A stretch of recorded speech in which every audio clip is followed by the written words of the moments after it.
அனுர அரசின் அதிரடி செயற்பாட்டினால் மஹிந்த ராஜபக்ச உள்ளிட்ட 3 முன்னாள் ஜனாதிபதிகள் தங்களது உத்தியோகபூர்வ இல்லங்களிலிருந்து வெளியேறியிருக்கிறார்கள். மஹிந்த செய்த பாவத்திற்கு தற்பொழுது மஹிந்த கண்ணீருடன் கிட்டத்தட்ட அந்த நிலையில்தான் அங்கிருந்து வெளியேறுகின்றார் என்று கூறப்படுகிறது. இதனால் அங்கு பரபரப்பு நிலை ஒன்று ஏற்பட்டதாக தெரிவிக்கப்பட்டிருக்கிறது. அது தவிர யாழ்ப்பாணத்தில் இளம் குடும்பஸ்தர் மீது வாள்வெட்டு தாக்குதல் நடத்தப்பட்டிருக்கிறது. மற்றொரு செய்தியாக யாழ்ப்பாணத்தில் இளம் ஆசிரியை உயிரிழந்த சம்பவம் அப்பகுதியிலே பெரும் சோகத்தை ஏற்படுத்தி இருக்கிறது. இவை தொடர்பாகத்தான் இந்த செய்தி தொகுப்பில் விரிவாக பார்க்க இருக்கின்றோம். முன்னாள் ஜனாதிபதிகளுக்கு வழங்கப்பட்ட வரப்பிரசாதங்களை ரத்து செய்வது தொடர்பான சட்டம் மூலம் நாடாளுமன்றத்திலே நிறைவேற்றப்பட்டிருக்கின்றது. 150 மேலதிக வாக்குகளால் குறித்த சட்டம் நிறைவேற்றப்பட்டிருந்தது. இது தொடர்பாக நேற்றைய தினம் நீங்கள் செய்திகளை அறிந்திருப்பீர்கள். இந்த நிலையில் அந்த சட்டத்தின் அடிப்படையில் முன்னாள் ஜனாதிபதிகள் தங்களுக்கு வழங்கப்பட்டிருக்கின்ற தங்களது வீடுகளிலிருந்து வெளியேற வேண்டும் என்கின்ற ஒரு சரத்தும் அதற்குள்ளே இருக்கின்றது. அதற்கமைய முன்னாள் ஜனாதிபதிகள் 3 தற்பொழுது தங்களது உத்தியோகபூர்வ இல்லத்திலிருந்து வெளியேறி இருக்கிறார்கள். அந்த 3 தான் உத்தியோகபூர்வ இல்லங்களை பயன்படுத்தி வந்திருக்கிறார்கள். இந்த நிலையில் அவர்கள் வெளியேறி இருக்கிறார்கள். அந்த வகையில் முன்னாள் ஜனாதிபதிகளான மஹிந்த ராஜபக்ச, மைத்திரிபால சிறிசேன, சந்திரிகா பண்டாரநாயக்க குமாரதுங்க ஆகிய 3 இவ்வாறு இன்றைய தினம் அங்கிருந்து வெளியேறி இருப்பதாக கூறப்படுகிறது.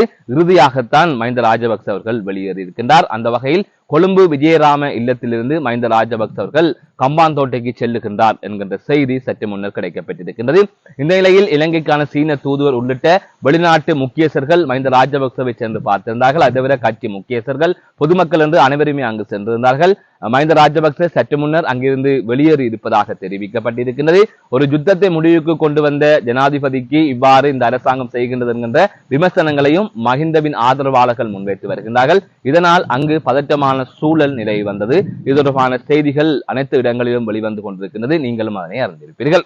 இந்த நிலையில் மற்றொரு தகவலும் வெளியாகி இருக்கிறது. பாதுகாப்பு அமைச்சர் ஆனந்த விஜயபால் அவர்கள் நாடாளுமன்றத்திலே ஒரு தகவலை வெளியிட்டிருக்கின்றார். அதாவது கடந்த 2024ஆம் ஆண்டு மாத்திரம் முன்னாள் ஜனாதிபதிகளுக்காக சுமார் 10 கோடி அளவில் செலவழிக்கப்பட்டிருப்பதாக தெரிவிக்கப்பட்டிருக்கிறது.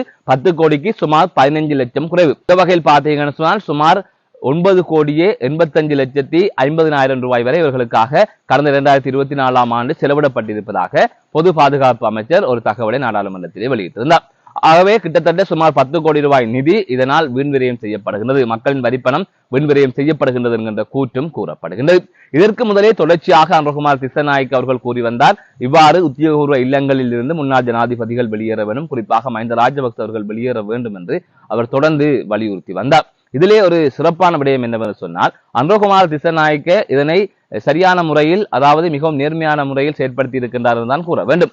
உதாரணத்துக்கு மஹிந்த ராஜபக்சவை எடுத்துக்கொண்டால் அவர் 2 முறை ஜனாதிபதியாக இருந்தார். அந்த காலகட்டத்தில் அவர் தான் வசித்து, அதாவது தான் பதவியில் இருக்கின்ற போது அங்கு தங்கியிருந்த ஜனாதிபதி மாளிகையை பல கோடி ரூபாய் செலவழித்து அபிவிருத்தி செய்திருந்தார். நான் இங்கிருந்து நீ போக மாட்டேன், நான் தான் தொடர்ந்து ஜனாதிபதி என்று அவர் நினைத்திருந்தார். புலிகள் அமைப்பை அளித்ததன் ஊடாக நான் தான் மன்னன் சிங்களவர்களுக்கு நான் இங்கேதான் இருப்பேன் என்று நினைத்து பல கோடியை செலவழித்து அதனை தயார் செய்திருந்தார். அதில் தான் வசித்து வந்தார். அதற்கு பிறகாக மைத்திரிபால சிறிசேனா அவர்கள் ஜனாதிபதியாக தேர்ந்தெடுக்கப்பட்டதன் பின்னர் அங்கிருந்து கண்ணீர் மல்கின்ற நிலையிலே அவர் வெளியேறி சென்றார். அதே போல ஒரு நிலையில் தான் தற்பொழுது விஜயராம இல்லத்திலிருந்து அவர் வெளியேறி செல்கின்றார். அது தொடர்பான காணொலி காட்சிகளை பார்க்கின்ற போது அவை தெளிவாக தெரிகின்றது. அதாவது ராஜபக்ச குடும்பத்தினர், முக்கியமாக மஹிந்த ராஜபக்ச அவர்கள் ஜனாதிபதியாக இருக்கின்ற போது பலரை நாட்டை விட்டு வெளியேற செய்தார்கள். அதாவது இவர் தனக்கு வழங்கப்பட்டிருந்த உத்தியோக இல்லத்திலிருந்து வெளியேறுவதற்கே ஒரு கண்ணீர் சிந்துகின்ற அளவிலே வெளியேறுகின்றார். அவரிடம் பல கோடி ரூபாய் பணம் இருக்கின்றது. அவர் நினைத்தார் கொழும்பிலே அவர் இருந்த உத்தியோக இல்லத்தை விட பெரிய ஒரு வீட்டை அமைத்துக் கொள்ள முடியும், வாங்கிக் கொள்ள முடியும். அப்படி இருந்தும் அவர் கண்ணீர் மல்கின்ற நிலையிலே வெளியேறுகின்றார். ஆனால் அவர்களது ஆட்சி காலத்தில் இந்த சகோதரர்கள் எல்லாம் இணைந்து இலங்கையிலிருந்து பலரை நாட்டை விட்டு வெளியேற வைத்தனர். அதாவது அவர்கள் அந்த அளவுக்கு அழுத்தம் கொடுத்து, அதாவது தமிழ் மக்கள் பலர் யுத்தம் காரணமாக வெளியேறினார்கள். தமிழ் மக்களுக்கு பல அநீதியை அவர்கள் செய்திருந்தார்கள்.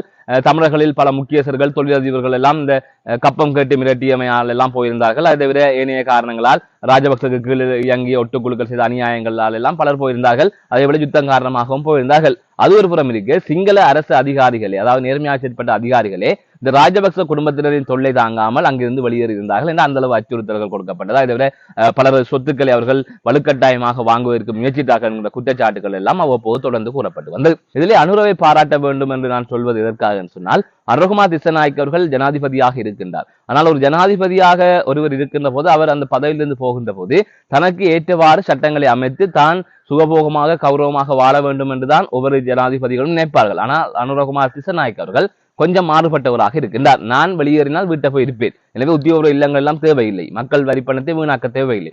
ஆகவே இவ்வாறு ஒரு சட்ட மூலத்தை அவர் கொண்டு வந்திருக்கின்றார் சொன்னால் உண்மையிலே ஒரு சிறப்பான விடயமாகத்தான் இங்கு பார்க்க வேண்டும். அதாவது தனது எதிர்காலத்தை பற்றி சிந்திக்காமல், தான் எதிர்காலத்தில் சுகபோகமாக வாழ வேண்டும் என்று சிந்திக்காமல் இதையெல்லாம் தடுத்து நிறுத்துவது போல ஒரு சட்டத்தை அவர் கொண்டு வந்திருக்கின்றார், அந்த அரசு கொண்டு வந்திருக்கின்றது என்பது உண்மையிலே ஒரு துணிச்சலான நேர்மையான செயற்பாடாகத்தான் பார்க்கக்கூடிய வகையிலே இருக்கின்றது.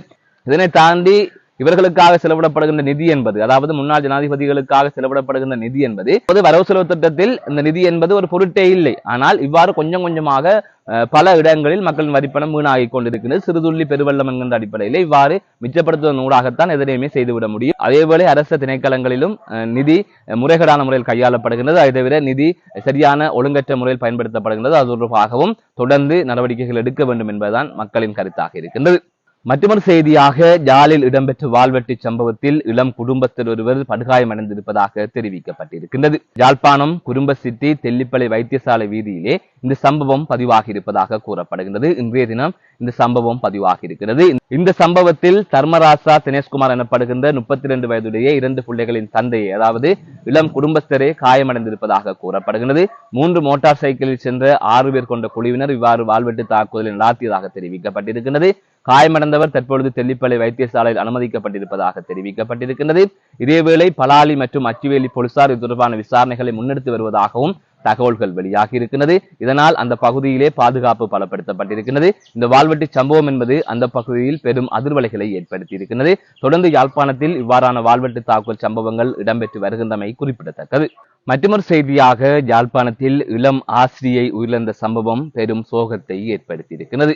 புற்றுநோய் காரணமாக சிகிச்சை பெற்று வந்த ஆசிரியையே சிகிச்சை பலனின்றி உயிரிழந்திருப்பதாக தெரிவிக்கப்பட்டிருக்கின்றது. 37 வயதுடைய திருவண்ணாமலையை சொந்த இடமாக கொண்ட ஆசிரியையே இவ்வாறு உயிரிழந்திருக்கின்றார். குறித்த ஆசிரியை திருவண்ணாமலையை சொந்த இடமாக கொண்ட நிலையில் யாழ்ப்பாணத்தைச் சேர்ந்த இளைஞர் ஒருவரை காதலித்து திருமணம் செய்திருக்கின்றார். அதன் தொடர்ச்சியாக யாழ்ப்பாணத்திலே வசித்து வந்திருக்கின்றார். யாழ்ப்பாணம் தக்கோட்டை பகுதியில் இவ்வாறு வசித்து வந்ததாக கூறப்படுகின்றது. குறித்த ஆசிரியைக்கு 3 வயதில் பிள்ளை ஒன்று இருப்பதாகவும் கூறப்படுகின்றது. அதாவது மகள் ஒன்று இருப்பதாக தெரிவிக்கப்பட்டிருக்கிறது. இந்த நிலையில் தான் புற்றுநோயால் அவர் பாதிக்கப்பட்டிருக்கின்றார். அதன் தொடர்ச்சியாக வைத்தியசாலையில் சிகிச்சை பெற்று வந்த நிலையிலே இவ்வாறு உயிரிழந்திருப்பதாக கூறப்படுகின்றது. குறித்த ஆசிரியை 37 வயதுடைய குகாசினி நிசாந்தன் என்று அறிய முடிகின்றது. இவரது இறுதிக்கிரியை திருவோணமலையில் இடம்பெறும் என்றும் தெரிவிக்கப்பட்டிருக்கின்றது. மற்றொரு செய்தியாக, யாழ்ப்பாணத்தில் இராணுவத்தின் வாகனம் மோதி இளைஞன் படுகாயமடைந்த சம்பவம் பெரும் அதிர்வலைகளை ஏற்படுத்தியிருக்கின்றது. குறித்த சம்பவம் நேற்றைய தினம் இரவு யாழ்ப்பாணம் ஆவரங்கால் பகுதியில் இடம்பெற்றிருப்பதாக கூறப்படுகின்றது. யாழ்ப்பாணத்தில் இராணுவத்தின் கனரக வாகனம் மோட்டார் சைக்கிளில் பயணித்த இளைஞனை மோதி தள்ளியதாகவும், அதன் தொடர்ச்சியாக மக்கள் படுகாயமடைந்த அந்த இளைஞனை மீட்டு அச்சுவேலி வைத்தியசாலையில் சிகிச்சைக்காக அனுமதித்ததாகவும், அதன் தொடர்ச்சியாக குறித்த இளைஞன் யாழ் போதனா வைத்தியசாலைக்கு மாற்றப்பட்டிருப்பதாக தெரிவிக்கப்பட்டிருக்கிறது. இந்த நிலையில் இந்த சம்பவம் தொடர்பாக அச்சுவேலி போலீசார் மேலதிகமான விசாரணைகளை மேற்கொண்டு வருவதாகவும் செய்திகள் வெளியாகி இருக்கின்றது. மீண்டும் ஒரு காணொலி சந்திக்கின்றேன். நான் நடராசா ஜெயகாந்தன்.